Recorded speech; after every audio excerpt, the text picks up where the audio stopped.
Minister is speaking.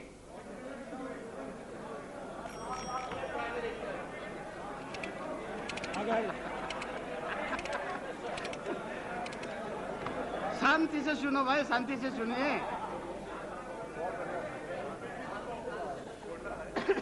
इस कोलाहल के बाद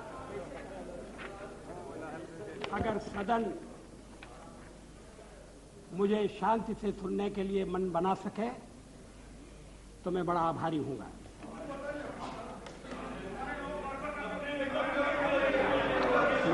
Come on, come on, come on. Yes. मेरे प्रस्ताव पर Come on, you are a more disciplined. हुई चर्चा में जिन्होंने भाग लिया है, मैं उन सबको धन्यवाद देना चाहता हूं। ये सदन चर्चा के लिए है, जरूर शांतिपूर्ण चर्चा के लिए, संयमित चर्चा के लिए, तर्कपूर्ण चर्चा के लिए।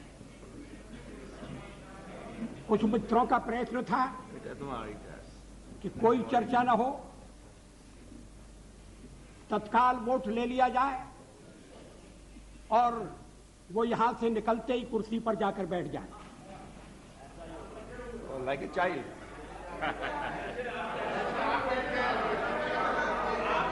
उधर से जैसे आवाज बैठ आ रही गए। है कि ऐसा ही होगा, जैसे आप बैठ गए और आवाज आ रही है कांग्रेस के बेंचों से। हमारे और मित्र थोड़ा सा सावधान रहें। अध्यक्ष महोदय, पार्लियामेंट में मैंने 40 साल गुजारे। ऐसे क्षण बार बार आए। जी रहे। सरकारें बनी हैं, बदली हैं, नई सरकारों का गठन हुआ है, अभी बैचलर हो गया। लेकिन लोकतंत्र No, please, please, please don't make this kind of remarks. No, it's okay. लेकिन हर कठिन परिस्थिति में से भारत का लोकतंत्र बलशाली होकर निकला है और मुझे विश्वास है कि इस परीक्षा में से भी बलशाली होकर निकलेगा।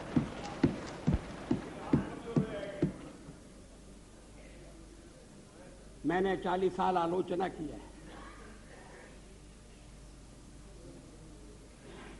आज भी अधिकांश में आलोचना सुनना पड़ी है।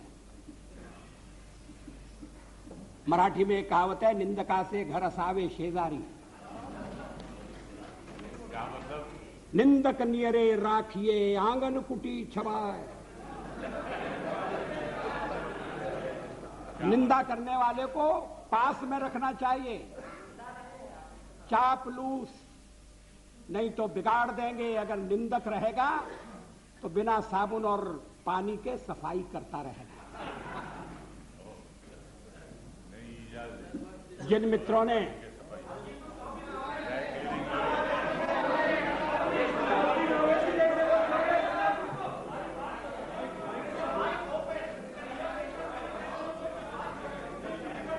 वो शिकायत कर रहे हैं, कौन क्या शिकायत?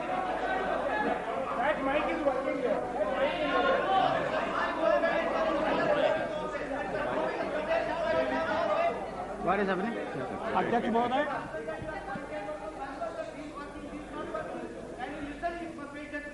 जिन्होंने प्रस्ताव का समर्थन किया है, It's okay, कोई उनको मैं विशेष रूप से धन्यवाद देना चाहता हूं। समता पार्टी के नेता श्री जॉर्ज फर्नांडिस, शिवसेना के नेता श्री सरपोतदार, अकाली दल के नेता बरनाला जी और हरियाणा पार्टी के जयप्रकाश जी, इन सब ने प्रस्ताव का समर्थन किया है। जिन्होंने आलोचना की है, मैं उनकी आलोचना का उत्तर दूंगा, मगर मैं विशेष रूप से श्री मरसोली मारान, थिरुमरसोली मारान, उनका उल्लेख करना चाहता हूं। I have a special word of gratitude for my dear friend, Shri Marasoli Maran. Maran, I stand corrected. Despite our differences on certain issues, he was generous enough to set the record straight on the issue of horse trading by stating categorically that we did not use suitcases to convert our minority into majority. He has in fact demolished the baseless and politically motivated allegation leveled by some members. I am also glad that Thiru Maran has taken note of our resolve to restore the balance of resources in favor of states. We have always held the opinion that the center cannot be strong if the states are weak.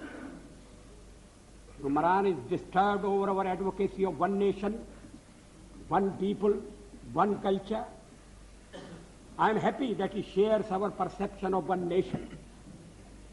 But I must say that he has got it all wrong on our interpretation of one people and one culture. I categorically state here that BJP does not stand for uniformity. We recognize the celebrated India's plural, multi-religious, multilingual, and multi-ethnic character. This view is best reflected in a poem by one of India's greatest poets, Subramanya Bharati.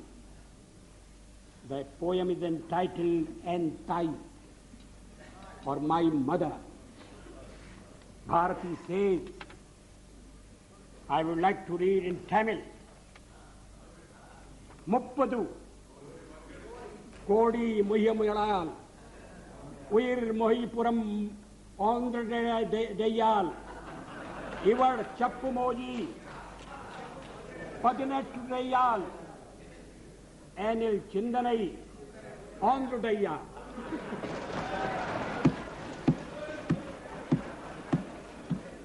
इसका मैं हिंदी में अनुवाद कर दूं.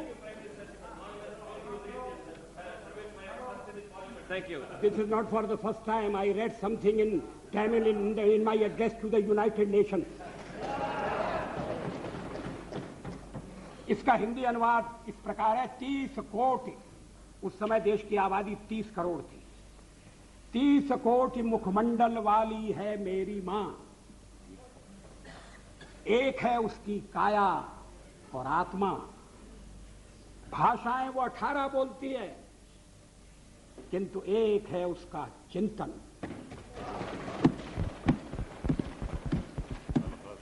मित्रों, अध्यक्ष महोदय,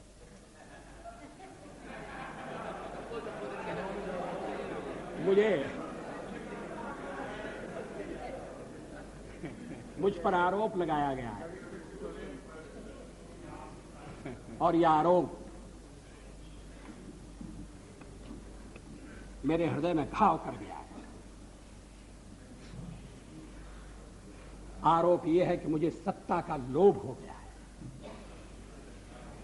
और मैंने पिछले 10 दिन में जो कुछ किया है वो सत्ता के लोभ के कारण किया है.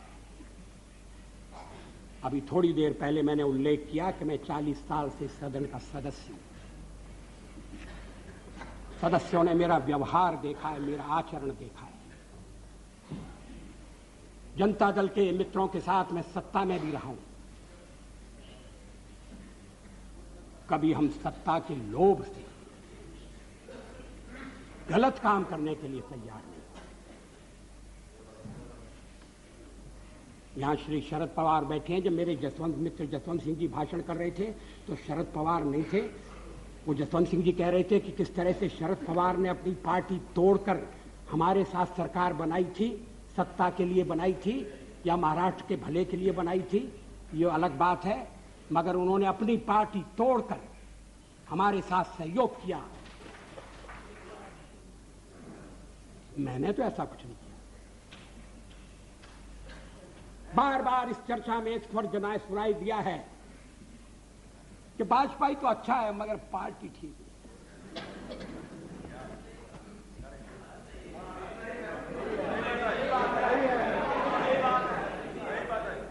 अच्छा, तो अच्छे वाजपेयी का आप क्या करने का इरादा रखते हैं?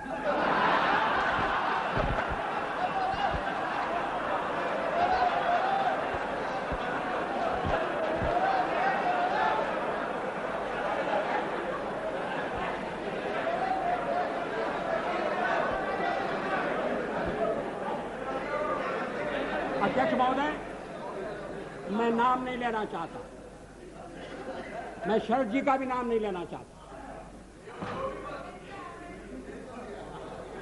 लेकिन पार्टी तोड़कर सत्ता के लिए नया गठबंधन करके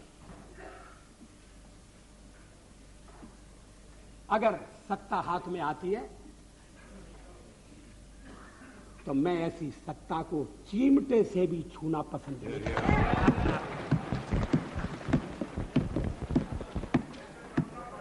न भीतो मरणादस्मि केवलम दूषितो यशः। भगवान राम ने कहा था, मैं मृत्यु से नहीं डरता, अगर डरता हूं तो बदनामी से डरता हूं, लोकापवाद से डरता हूं। 40 साल का मेरा राजनीतिक जीवन खुली किताब है, लेकिन जनता ने जब भारतीय जनता पार्टी को सबसे बड़े दल के रूप में समर्थन दिया तो क्या जनता की अवज्ञा होनी चाहिए? जब राष्ट्रपति ने मुझे बुलाया और सरकार बनाने के लिए बुलाया और कहा कि कल आपके मंत्रियों की शपथ विधि होना चाहिए और 31 तारीख तक आप अपना बहुमत सिद्ध कीजिए, तो क्या मैं मैदान छोड़कर चला जाता? मैं पलायन कर जाता? जिस जनता का हमने विश्वास अर्जित किया है, और आप इकट्ठी भीड़ न करें। मैं अलग अलग पीछे, अब जब मैंने चर्चा आरंभ की थी तब इसका स्पष्टीकरण किया था। क्या यह तथ्य नहीं है कि हम सबसे बड़े दल के रूप में उभरे हैं? अब जो और तर्क दिए जा रहे हैं मैं उन पर आऊंगा। क्या मैं राष्ट्रपति महोदय से कहता कि नहीं, पहले मुझे जरा बात कर लेने दो,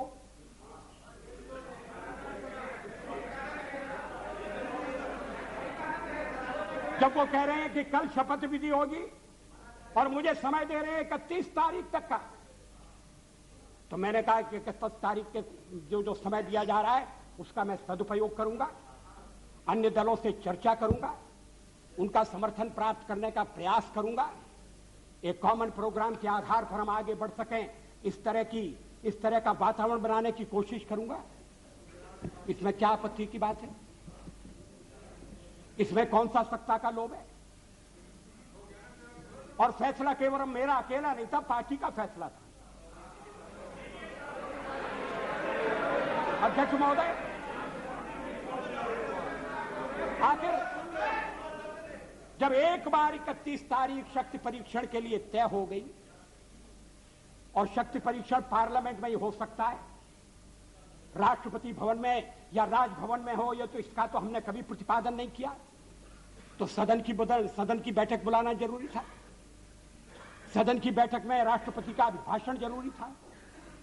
हम तो कोई और भी काम रख सकते थे, कम से कम राष्ट्रपति को उनके अभिभाषण के लिए धन्यवाद देने का काम तो रख ही सकते थे।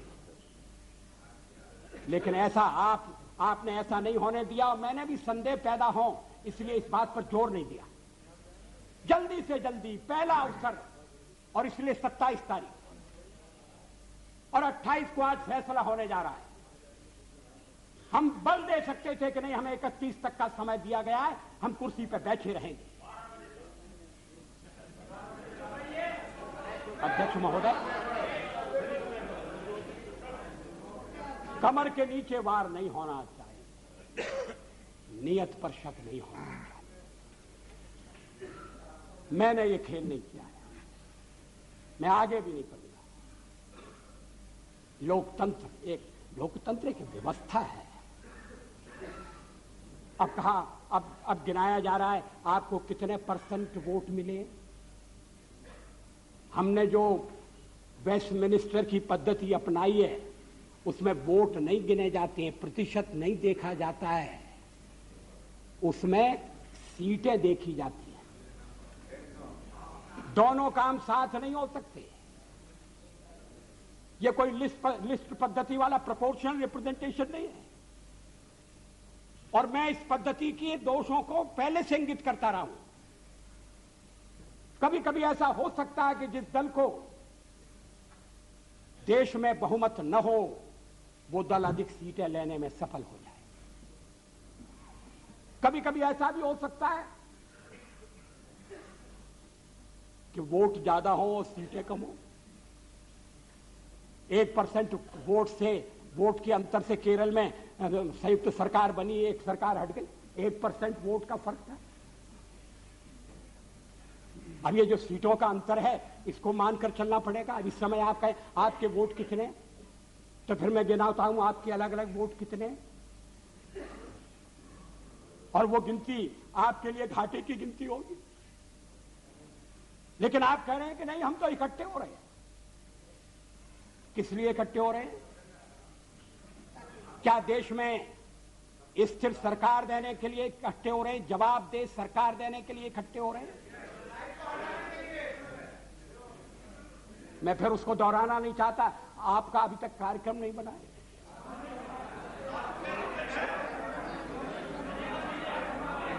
उस कार्यक्रम को लेकर आप जनता के पास नहीं गए।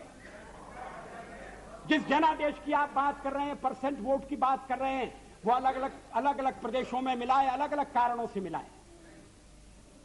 तमिलनाडु में मेरा तो कोई झगड़ा नहीं था डीएमके से, लड़ाई तो कांग्रेस से थी। और यही स्थिति आंध्र में हुई। आंध्र में हम तो लड़ाई में कहीं नहीं थे, लड़ाई हो रही थी कांग्रेस के साथ। और कहते जनाधिकार हमारे खिलाफ चला गया। ये कैसा जनाधिकार है? आप कहिए, आप कह रहे हैं, दबे दबे कह रहे हैं, साफ साफ कहिए, खुलकर कहिए कि हम किसी भी कीमत पर आपको सत्ता में नहीं आने देंगे। ये भाषा ठीक नहीं है। इस भाषा के पीछे जो भावना है वो और भी गलत है।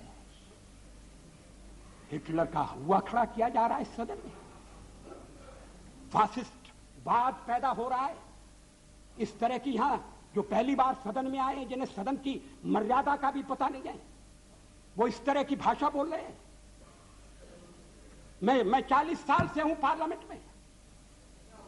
हम दल के रूप में काम कर रहे हैं, लोकतंत्र के आधार पर कर रहे हैं। हम चुनाव लड़ते हैं।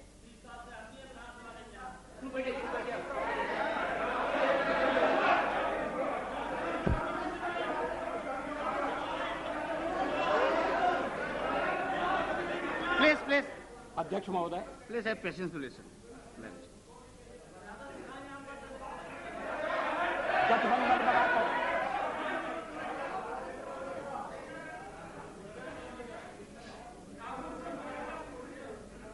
जनादेश कांग्रेस के खिलाफ है। कांग्रेस की संख्या आधी रह गई है।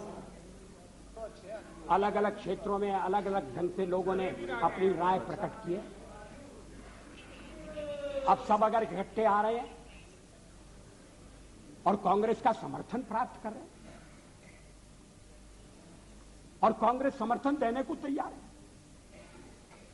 कल मेरे मित्र श्री जॉर्ज फर्नांडिस ने जो कुछ कहा, मैं उसको दोहराना नहीं चाहता।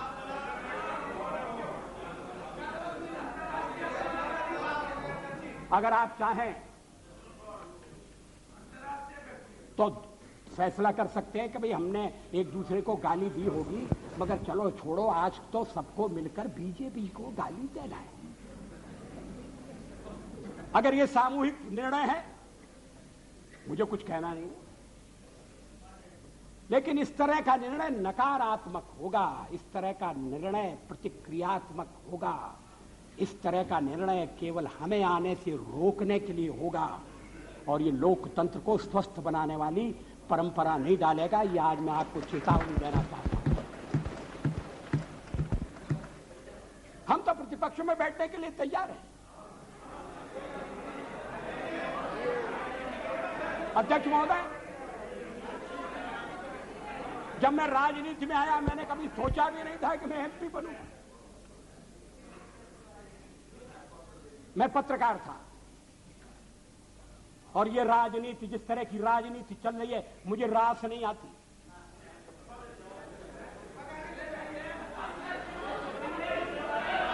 मैं छोड़ना चाहता हूं मगर राजनीति मुझे नहीं छोड़ती।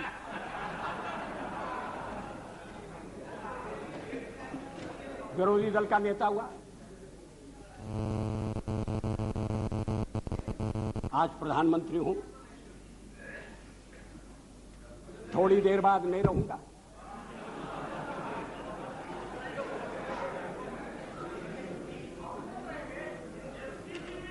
प्रधानमंत्री बनते समय कोई मेरा हृदय आनंद से उछलने लगा, ऐसा नहीं हुआ।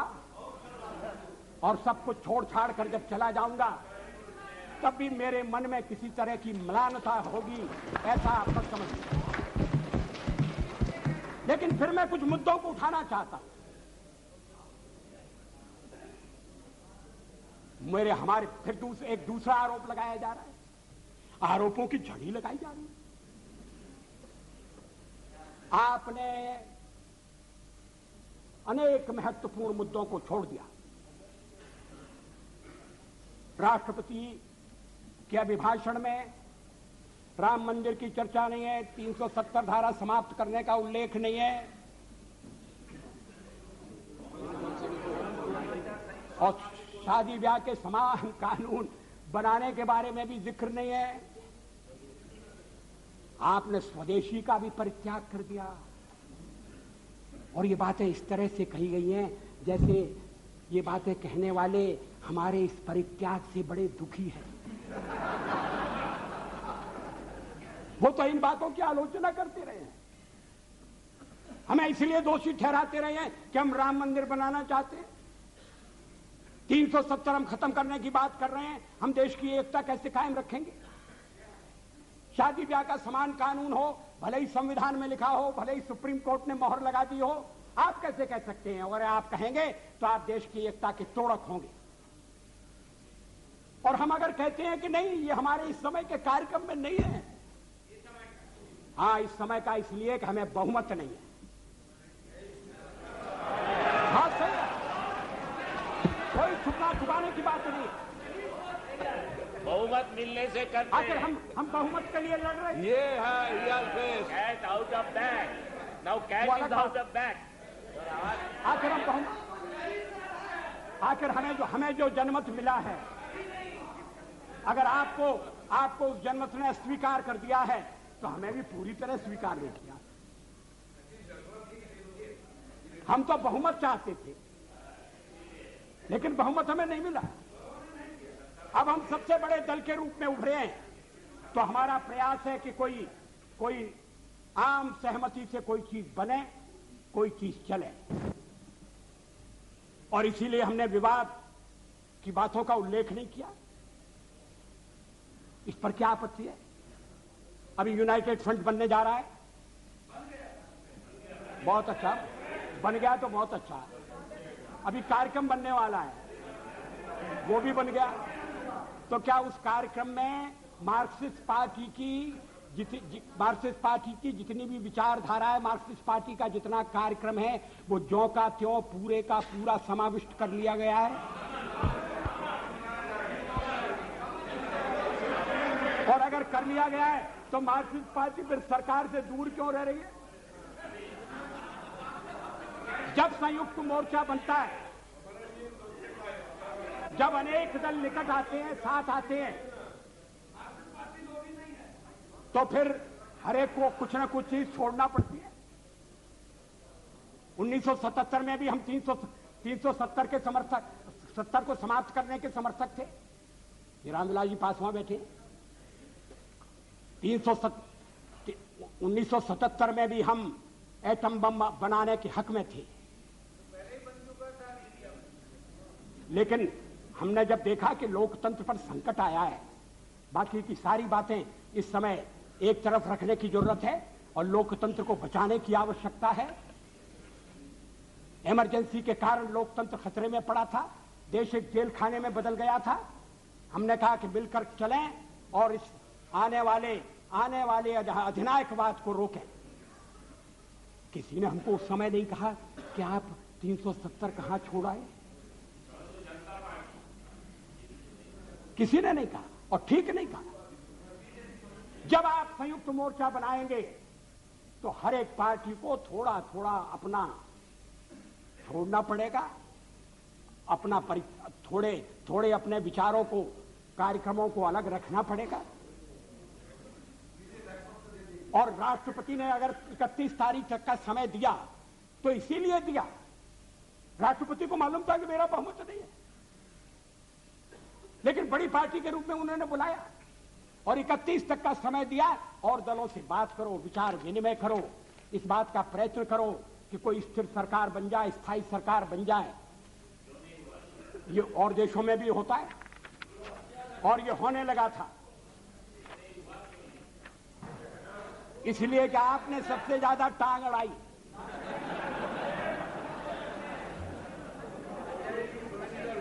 Totally isolated in the country. Why don't you consider that? We are not isolated. Yes, you are. Totally isolated. हमारे समर्थन है इस समय, ये बात ठीक है, हमारे साथ कोई नहीं है। और फिर जब हम कहें कि हमारे साथ अकाली दल है जो अभी चुनाव जीत कर आया है, he is not pro BJP, he is anti Congress. That is why he is. you are pro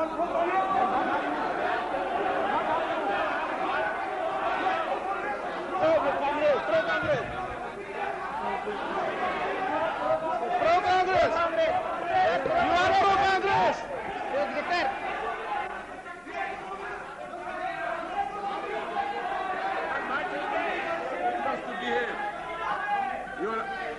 You ask your members to behave. You are here 40 years, I am also here for 25 years. Declare.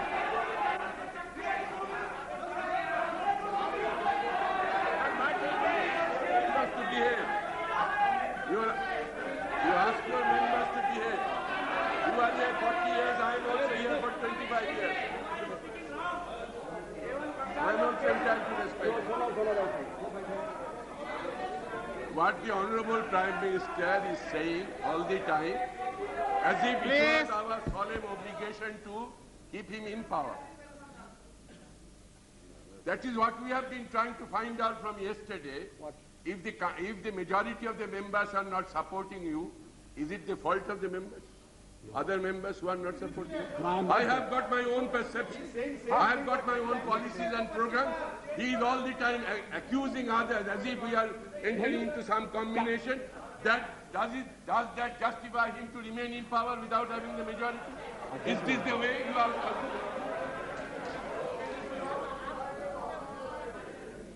कल से मैं आलोचना सुन रहा हूं और जरा सी आलोचना इनसे सहन नहीं हो रही है।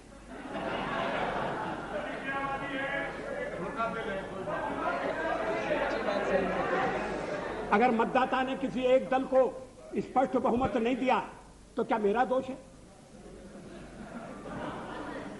और हमें सबसे बड़ी पार्टी के रूप में काम करने का अवसर दिया क्योंकि लोग परिवर्तन चाहते थे, ये भी हमारा दोष है। मेजॉरिटी। Acharya please. अध्यक्ष महोदय, मैं पश्चिम बंगाल की बात नहीं कर रहा हूं। मैंने कल उसका उल्लेख किया था, किस तरह से सीटें घटी हैं, किस तरह से वोट घटे, वो बात अलग है। Come back to power with 2/3 majority. Don't forget. For the fifth मगर कम time. हुआ। For the fifth time. I think it's It's okay. a world record. Mr. Chatterjee, please. Let the Prime Minister speak. अध्यक्ष महोदय, ये बात मेरी समझ में नहीं आती। अरे आप साफ हो जाओगे भाई। Please. कि जो दल अलग अलग चुनाव लड़े थे, About the point. जो दल अलग अलग चुनाव लड़े थे, एक दूसरे के विरुद्ध चुनाव लड़े थे, वो अब साथ आने के बाद ये कह रहे हैं कि मैंडेट मिला है बीजेपी के खिलाफ, नहीं लड़ी और उसके लिए 82% लोगों ने वोट दिया है। ये विचित्र तर्क दिया जा रहा है। आप यूनाइट कर चुके हैं, ये बहुत अच्छी बात है, हमारे सामने नहीं। आए बस तो आपको मांगता है करा करता ये जो 2 दफे जीत का है, दो पार्लियामेंट सीट तक जीत का है, नहीं जीता। Mr. Prime Minister, to yield or not to yield? मैं आज Mr. Bajpayee, दादा, ये they don't listen to you. what is that Why you I'm want? trying to help them, they don't listen. What do you want? What do you want? You want that till 31st. What is that you propose? आप तो आ जाओ। अंत में वो भी आ जाएगा। Have some patience. Let the Prime Minister continue. Please continue. मगर इतनी चर्चा चली, पहले तो आप चर्चा ही नहीं चाहते थे, और चर्चा चली तो सदस्यों ने रुचि ली और अच्छी बहस हुई, और निर्णय का वक्त आ जाएगा, आ गया। अभी भी आपको परेशानी हो रही है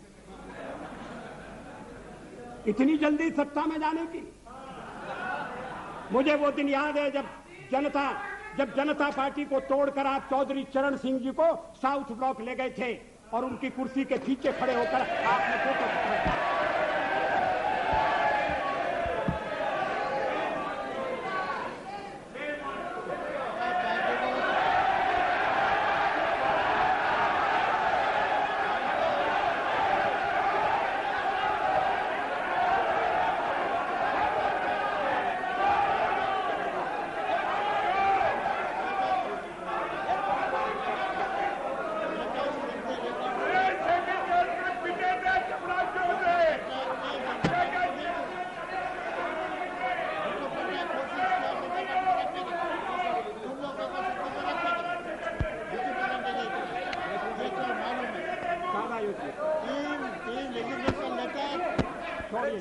तोड़ने का काम किया क्या?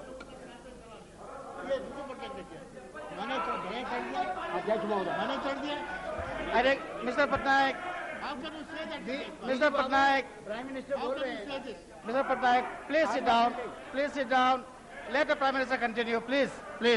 अध्यक्ष महोदय, मुझे अपना बहुमत बनाने के लिए जो समय मिला था, मैंने उसका उपयोग किया। मैंने अनेक दलों से अलग अलग बातें की।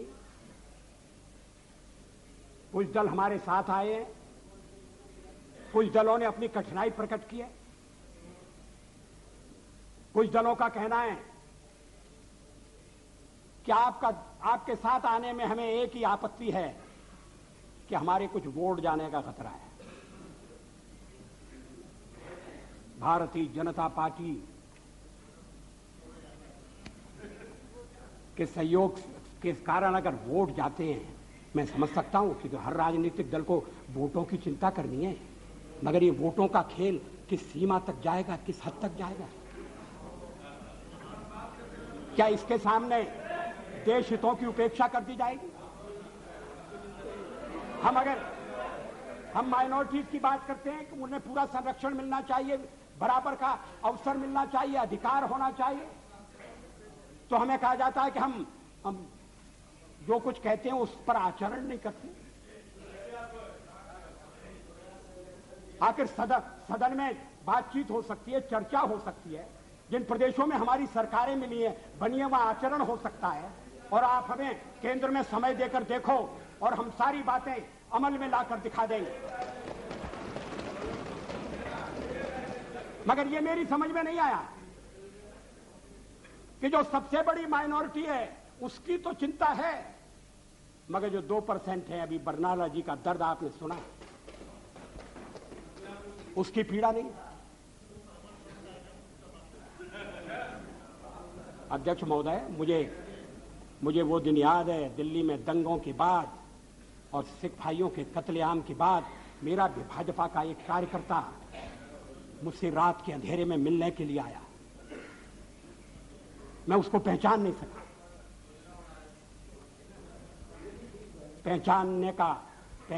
सका क्योंकि उसके बाल कटे हुए थे, उसके केश कटे हुए थे, दाढ़ी कटी हुई, केश कटे हुए थे। मैंने कहा तुम वही हो?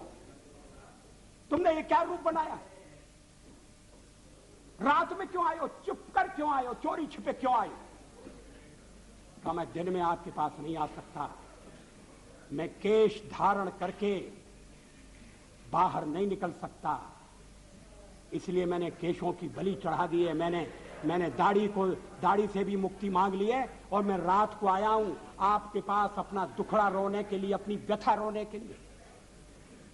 उस समय हमने दिल्ली के सिखों की वकालत की थी, चुनाव में हमें घाटा हुआ। सिख विरोधी भावना भड़काकर कांग्रेस ने सत्ता किया, हमने ऐसा पाप कभी नहीं किया।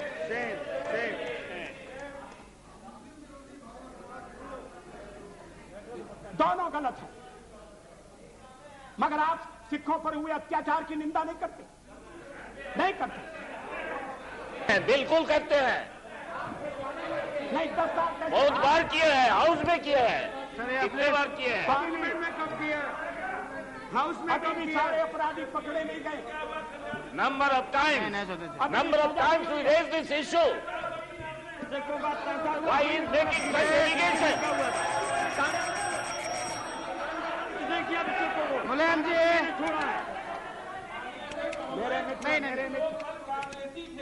वही आज भाजपा ही बन करके Please. और उन्होंने सिखों को लखनऊ में लूटा। और वही एमपी में बना नहीं, हम नाम बता सकते हैं। Please sit down, please, please. Sit down. चलो, मेरे मित्र श्री मुलायम सिंह जी इस मामले में न बोले तो ज्यादा अच्छा होगा। उनके शासनकाल में, please sit down. उनके Come शासन on. जिस तरह से उत्तरांचल की मांग करने वाली महिलाओं के साथ जो दिल्ली प्रदर्शन के लिए आना चाहती थी, बलात्कार हुआ जो कोर्ट ने जिसकी पुष्टि कर दी है, उसके बाद मुलायम सिंह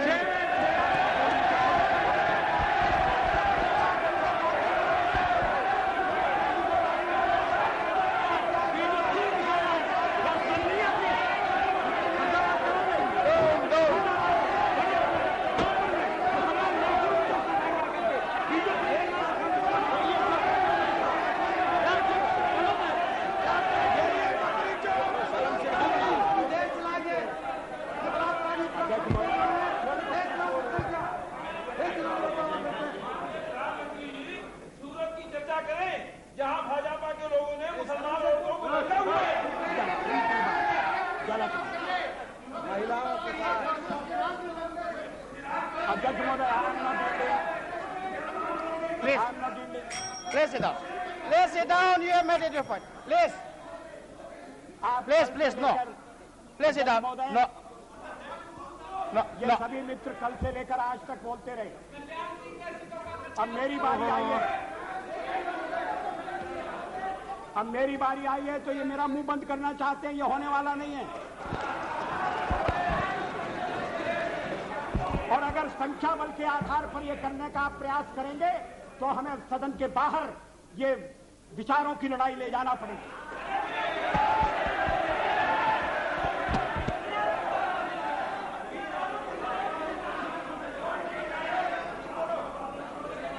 अध्यक्ष महोदय,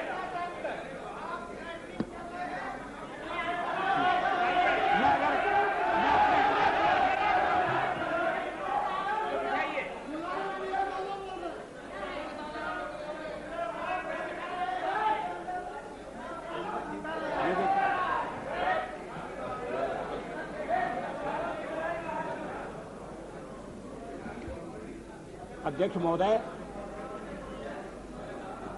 मैं फिर प्लीज, जहां से मैंने आरंभ किया था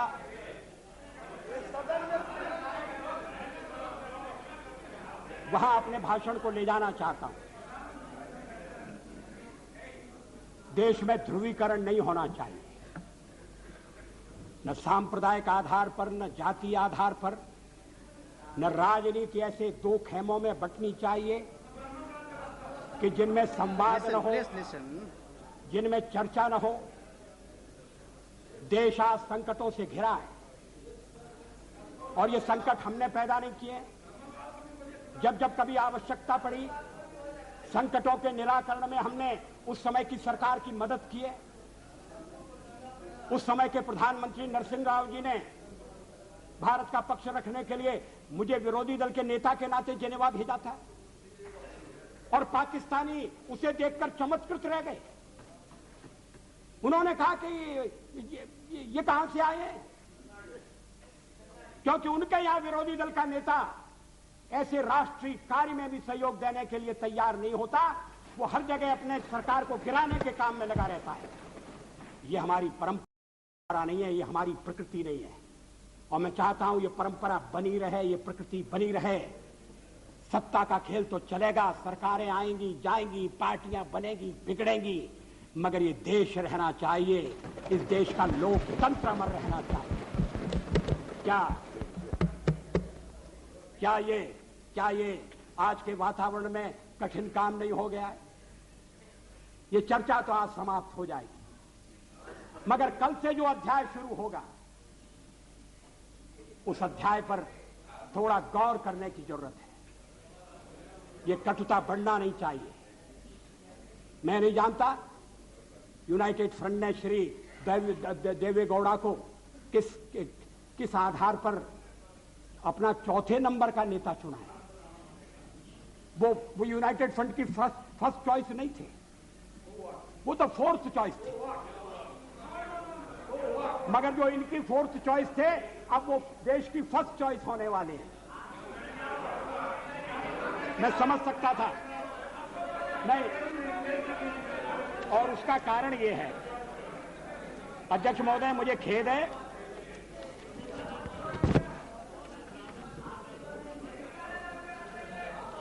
है कि इस चर्चा में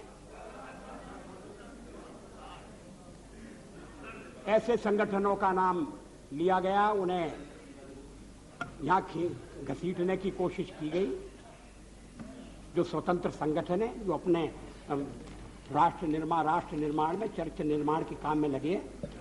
मेरा इरादा, मेरा उल्लेख आरएसएस से है। आरएसएस के विचारों से किसी का मतभेद हो सकता है, लेकिन आरएसएस पर जिस तरह के आरोप लगाए गए उन तरह के आरोपों की कोई आवश्यकता नहीं थी। और कांग्रेस पार्टी में और दलों में भी आरएसएस के रचनात्मक काम के लिए लोगों के दिलों में आदर है, सहयोग है। अगर वो दुखियों की बस्ती में जाकर काम करते हैं, अगर वो जाकर आदिवासी इलाकों में शिक्षा का प्रसार करते हैं, तो इसके लिए उनका अभिनंदन होना चाहिए, इसलिए उनको पूरा सहयोग दिया जाना चाहिए। अध्यक्ष महोदय, और यूनाइटेड फ्रंट में भी आप जिन्हें नेता बनाने जा रहे हैं श्री देवेगौड़ा जी, वो भी आरएसएस की अच्छाइयों से परिचित हैं और आरएसएस की प्रशंसा कर चुके हैं।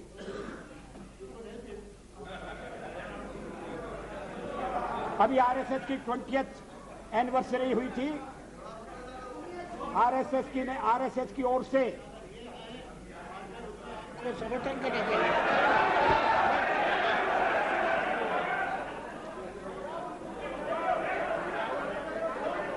अध्यक्ष महोदय, अब देवे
अरे क्या हो रहा है?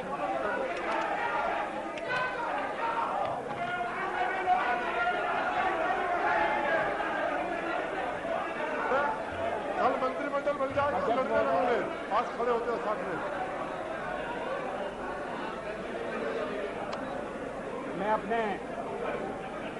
मैं अपने दल के सदस्यों से कहना चाहता हूं। हो गया भाई, हो गया। Enough, enough. No, it's enough. Enough. ये एक और था जिसमें हमारे दलित कितने थे, ये नहीं है।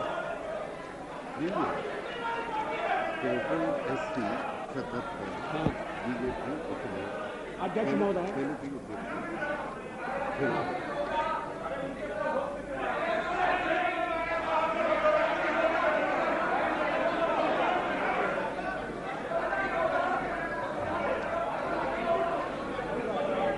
अध्यक्ष महोदय,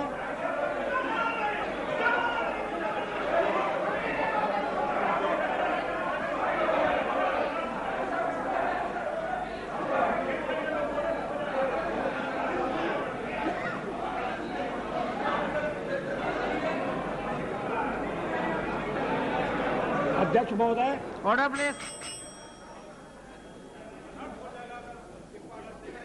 मेरे मित्रों को समझना चाहिए कि मैं भी निर्वाचित होकर आया हूं। उन्हें यह भी समझना चाहिए कि मैं सबसे बड़ी पार्टी के नेता के नाते राष्ट्रपति महोदय द्वारा प्रधानमंत्री नियुक्त हुआ हूं। प्रधानमंत्री के निर्देश के कारण और निर्देश के आधार पर मैं विश्वास मत लेकर आया हूं। राष्ट्रपति, अब अगर चर्चा होती है और उसमें बिजू पटनायक जैसा वरिष्ठ नेता मुझे टोकता है, Please, Mr. Patnaik, you don't have to react for everything. Mr. Patnaik, you are the one of the senior most leaders of the country. Please, you don't have to react for everything. अध्यक्ष महोदय, मैं इस बात का उल्लेख कर रहा था कि इस देश में जो देशभक्त हैं, विवेकवान हैं और जो अंतःकरण से भारत का भला चाहते हैं, वो आरएसएस के संपर्क में आए हैं। वो जानते हैं कि संगठन देश हित की सेवा के लिए समर्पित है। और और मैं इसका ताजा उदाहरण देता हूं।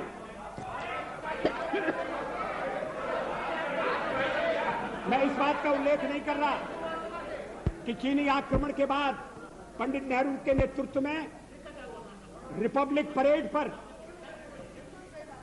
परेड के दौरान जिन स्वयंसेवी संगठनों को अपनी एकजुटता प्रकट करने के लिए बुलाया गया था, उनमें आरएसएस भी था।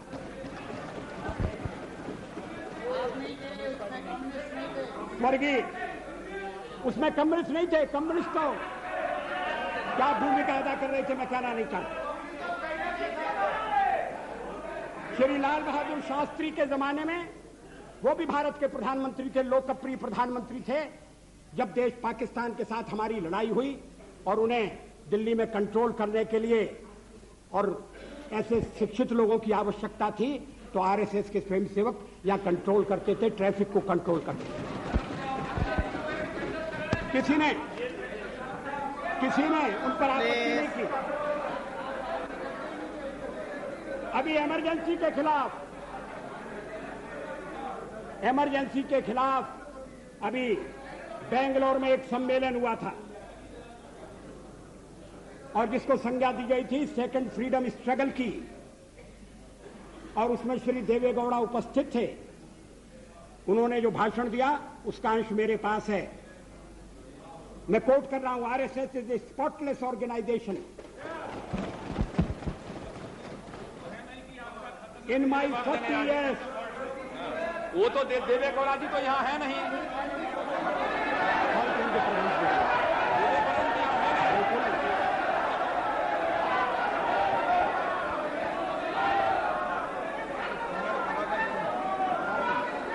Speaker, sir, allow the Prime Minister to speak. अध्यक्ष महोदय क्या हो रहा है, क्या कर रहे हैं? ये तो पढ़ा जाए. Allow the Prime Minister to put forth the facts.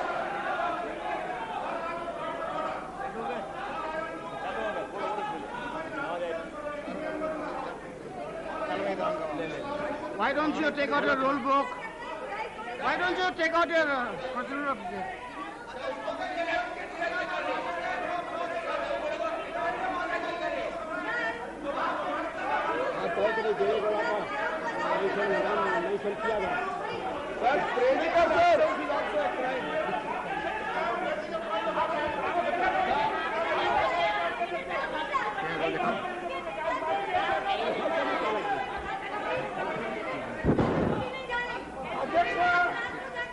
अध्यक्ष महोदय, क्या वो किसी किताब से उल्लेख दे रहे हैं या किसी हाउस का प्रोसीडिंग है?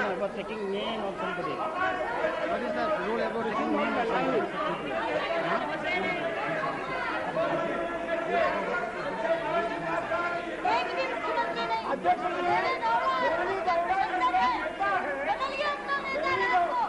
Please. I will come to you. I'll come to you. Yes, mister. Please, I have given floor time. Let us listen. Mr. Speaker, sir. Please. Mr. Loda. Justice Loda. I have given time to him. He'll come to you. Mr. Speaker, sir, I just want to draw your attention. Please, madam. Any member in this house has every right to quote any document provided. You were voting previously. Just a moment, let me finish. Right?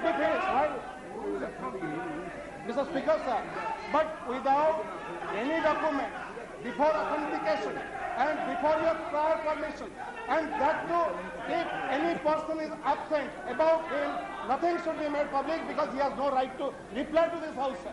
Therefore, the Honorable Prime Minister, who was telling that he is having 40 years... Come on, under what rules? So he is quoting one document. Your point of order is under what rules? I said already. Come on. Under Rule 115, sir, the member which is once misquoting and directing this and unnecessarily making this allegation against Mr. Devegowda having no relevance and the record is absolutely false and fabricated. He is trying to malign Mr. Devegowda in a manner that he is trying to make confusion among the United Front. That is his intent.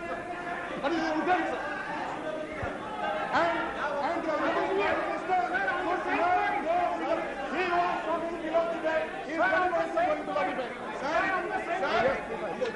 Sir, but again I am drawing your several newspapers in Bangalore which can authenticate the statement of Devegowda where he said about RSS, Nishkalanka Charitrena Devegowda. I can give you Kannada Prabha to Indian Express and it is authenticated. It is quoted from newspaper. What is nothing in it? What is Speaker, sir? Speaker, sir, it's not published in almost all the newspapers of Karnataka. I will allow you. One by one, please. One by one. Mr. Ahmed, I will come to you. Listen, Speaker, sir, what happened to your ears? Do you have ears? Have you got ears or not? Come on. Sit down. I have given him the permission to speak first. Sir, I draw your attention to Rule 353. No allegation of a deformity or it is not an allegation made by a member against any person unless the member has given adequate advance notice to the Speaker and also to the Minister concerned so that the Minister may be able to make an... No, not only Minister, members also.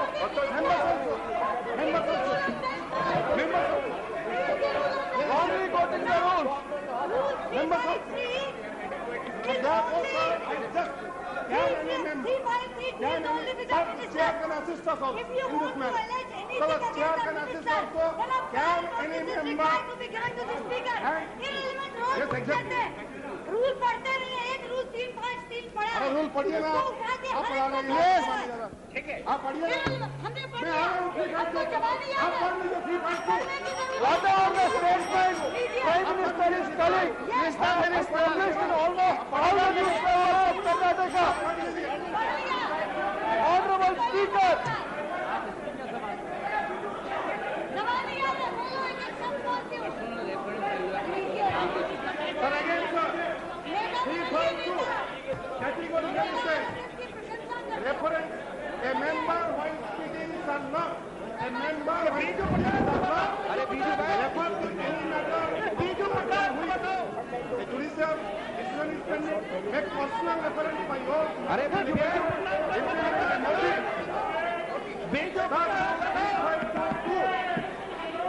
I'm referring to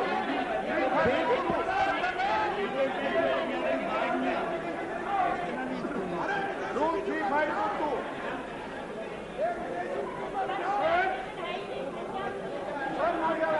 विदेशी Biju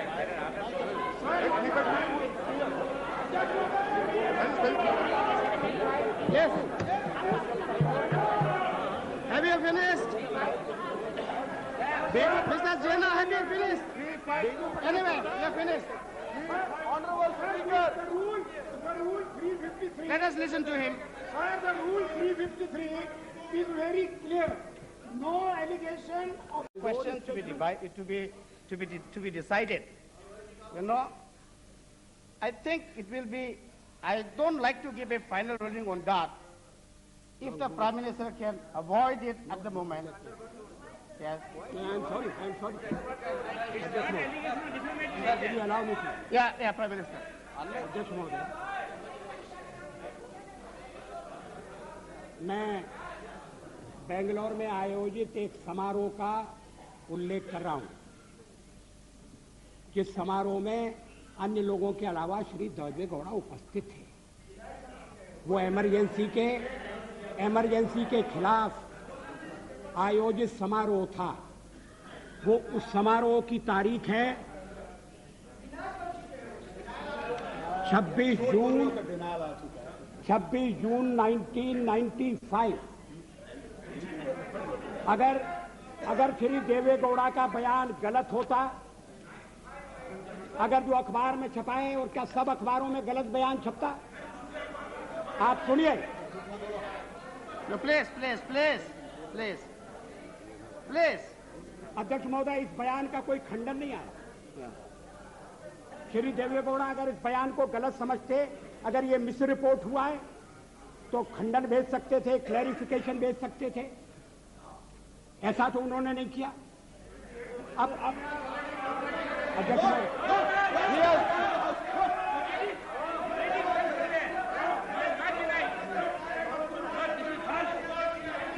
He has never given a counter.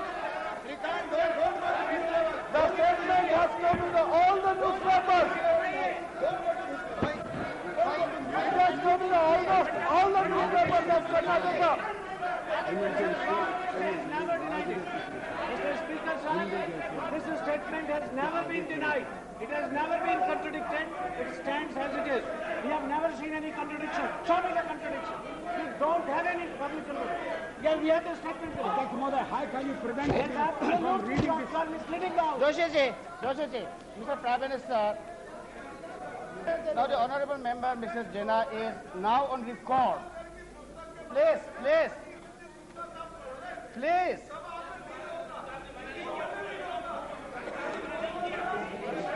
अरे सुनो भाई, क्या आप लोग क्या बात कर रहा है?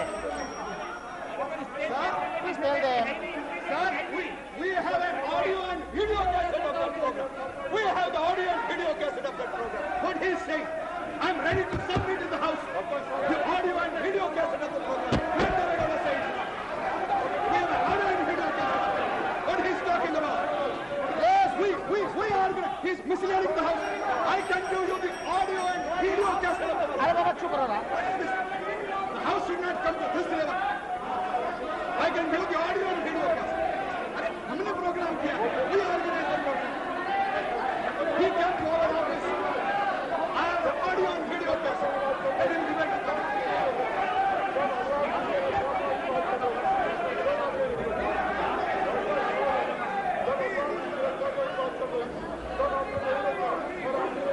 Misleading the house. Sir, we arranged the program. We invited him. Voting कराइए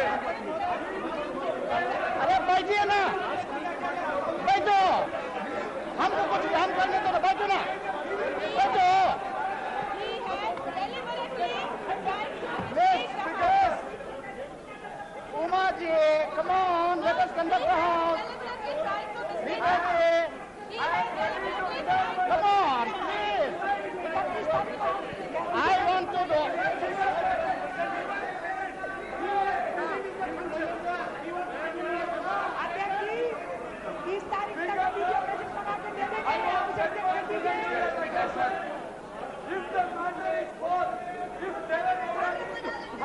No minister. No minister is speaking. Baba low minister को बोलने दो, कानून मंत्री जी को बोलने दो। Are you finished?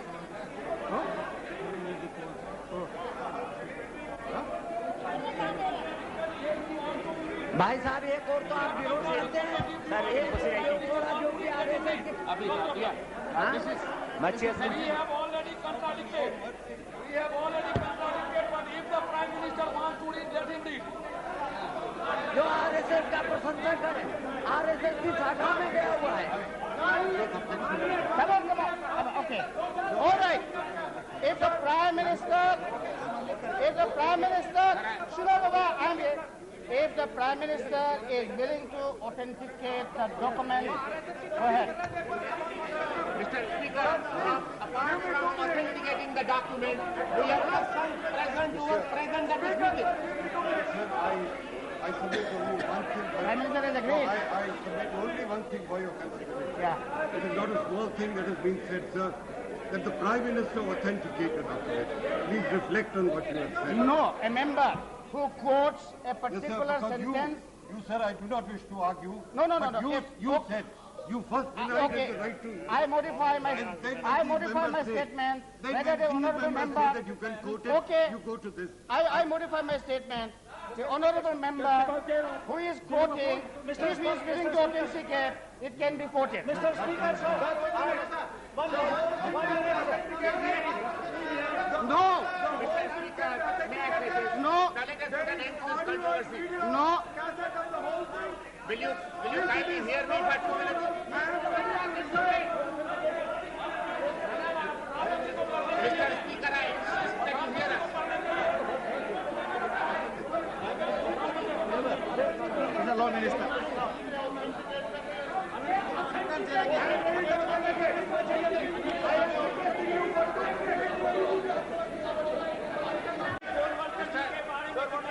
I have allowed the Prime Minister to quote it. Yes. He can quote. And he is doing it as a right, not by grace of anyone. He is reading this document as a matter of right, not as a matter of grace from anybody. I have allowed you, sir, to quote.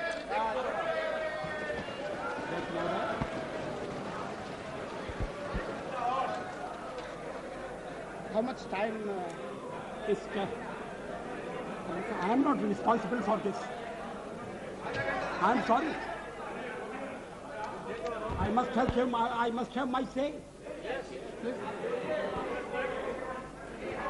मैं यहाँ किसी की कृपा से नहीं आया हूँ और किसी कृपा से नहीं बोलूंगा।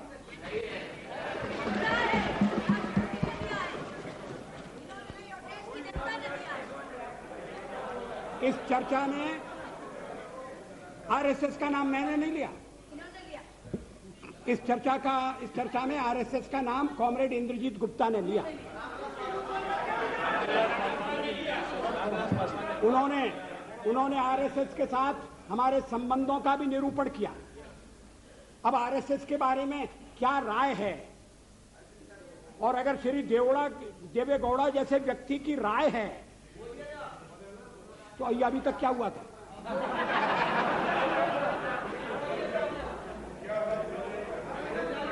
अध्यक्ष महोदय, और बीच में ये कहा गया कि ये गलत है, और उस समय मैंने निवेदन किया कि 26 जून 1995 का फंक्शन है, 1995 का 1977 के बारे में। Please, let the Prime Minister speak. You must have confidence in your Prime Minister.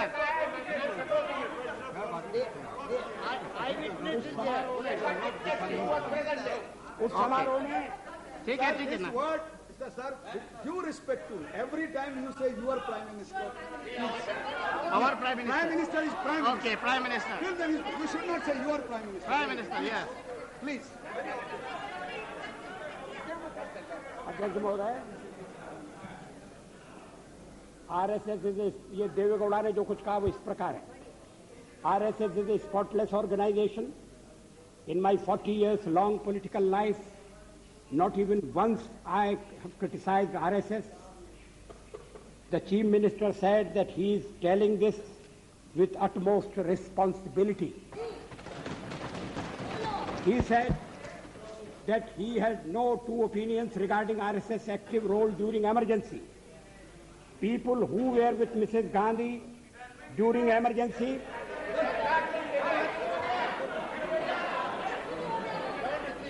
who praised her,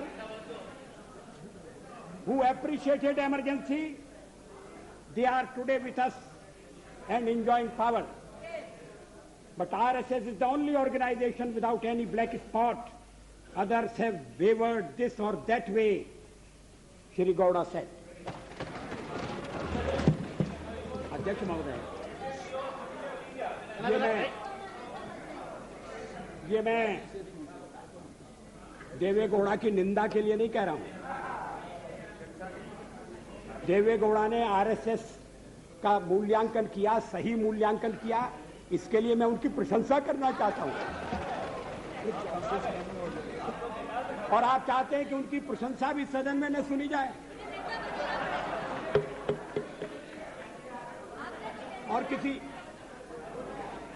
एक अखबार में नहीं छपा, तमाम अखबारों में छपा। और जैसा मैंने कहा उस समय किसी ने खंडन नहीं किया।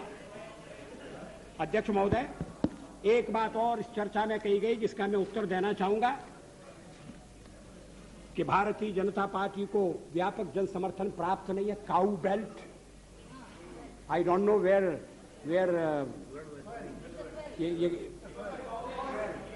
ये काऊ बेल्ट है, काऊ बेल्ट का समर्थन है। जो काऊ बेल्ट जिससे कहा जाता है उसको इस तरह से सदन में उल्लेखित करना, किस क्षेत्र की आप बात कर रहे हैं?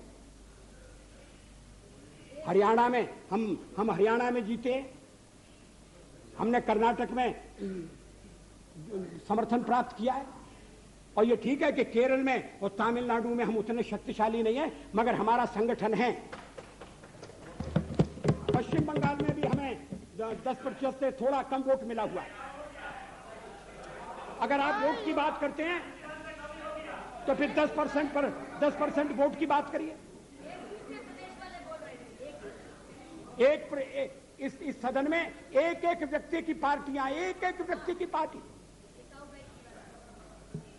और वो हमारे खिलाफ जमघट करके और हमें हटाने का प्रयास कर रहे हैं। उन्हें प्रयास करने का पूरा अधिकार है, मगर है वो एक व्यक्ति की पार्टी। एकला चलो रे,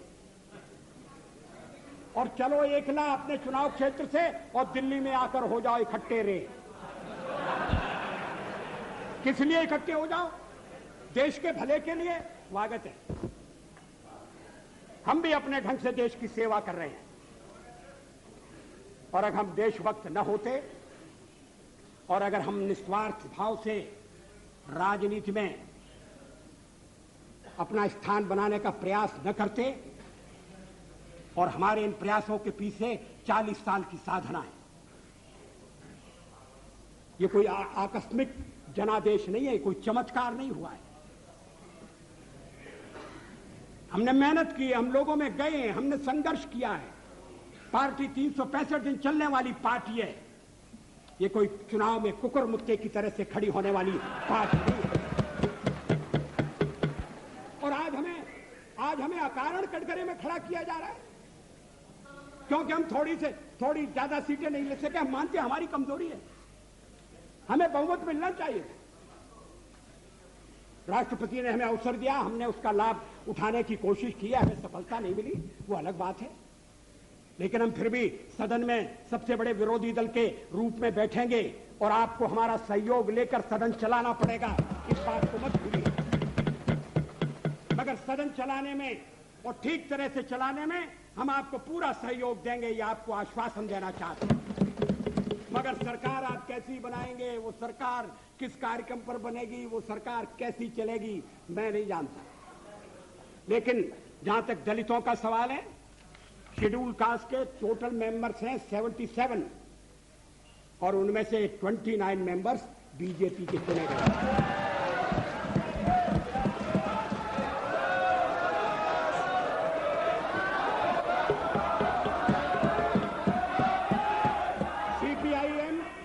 सीपीआईएम के 5 मेंबर हैं, सीपीआई 1 मेंबर है, कांग्रेस 15 मेंबर है, जनता दल 7 मेंबर है और सबसे ज्यादा हमारे मेंबर हैं।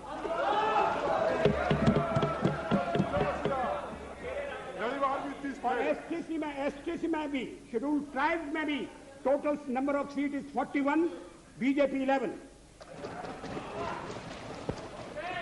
हमारा जनाधार नहीं है, हमें लोगों का व्यापक समर्थन प्राप्त नहीं है। अगर आप हमें छोड़कर सत्ता बनाना चाहते हैं और आप समझते हैं कि वो सरकार टिकाऊ होगी, मुझे तो उसके टिकने के लक्षण नहीं दिखाई देते। वो पहले तो उसका जन्म लेना कठिन है, जन्म लेने के बाद जीवित रहना कठिन है। और ये सरकार अंतर विरोधों में घिरी हुई देश का कितना लाभ कर सकेगी, ये एक प्रश्नवाचक चिन्ह है। हर बात के लिए आपको कांग्रेस के पास दौड़ना पड़ेगा और जब आप उन पर निर्भर हो जाएंगे, अभी तो मैं नहीं जानता, पहले चर्चा हुई थी, कुछ शर्तें लगाई जा रही, फिर चर्चा हुई कि कोऑर्डिनेटिंग कमेटी बनाना पड़ेगी। फ्लोर पर भी हम लोग कोऑर्डिनेशन करते हैं, उसके बिना तो सदन नहीं चलता।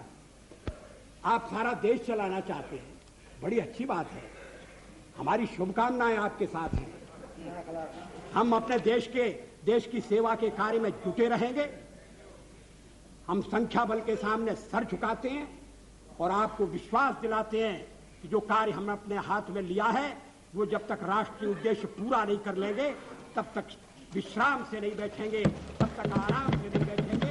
अध्यक्ष महोदय, मैं अपना त्यागपत्र राष्ट्रपति महोदय को देने जा रहा हूं।